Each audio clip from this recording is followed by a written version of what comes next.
ये जो अब ऑयल ऑफशोर की इसकी बात हो रही है, आपका एक्सपीरियंस क्या कहता है कि पाकिस्तान के साथ इसमें अमेरिका के लिए कितना पोटेंशियल है या हमारे लिए इसमें कितना पोटेंशियल है?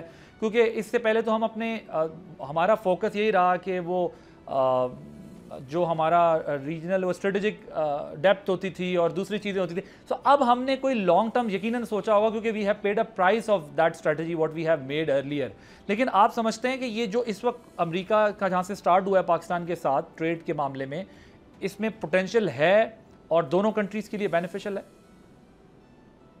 तो बहुत पोटेंशियल है, मैं तो समझता हूँ, और ख़ास तौर पे एनर्जी सेक्टर में तो बहुत पोटेंशियल है। और अगर ये भारत की लेट से टैरिफ्स बरकरार रहते हैं, वो कि हम पे भी मतलब ये है कि अगर ये टैरिफ्स रहते हैं तो हमारे लिए और अपॉर्चुनिटीज़ अमेरिका निकल भी आएंगी एक्सपोर्ट्स के हवाले से भी।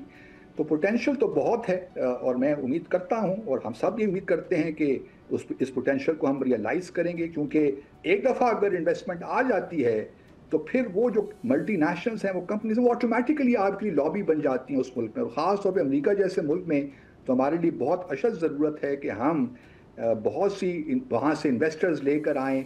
और यहाँ पे अपॉर्चुनिटीज़ तो जो हैं बेशुमार हैं, इसमें कोई शक ही नहीं है। थोड़ी सी पॉलिटिकल हमारे यहाँ स्टेबिलिटी आ जाए, जो कि आ रही है अल्हम्दुलिल्लाह, तो मैं उम्मीद करता हूँ कि शायद इंशाल्लाह हालात बेहतर हो जाएंगे और अमेरिका के साथ जो हमारे एक ताल्लुकात में एक सरदमहरी सी थी और एक बेतमादी सी थी, वो कुछ कदरे बेहतर हो जाएगी। सब्सक्राइब करें और बेल दबाएं ताकि कोई खबर रह न जाए।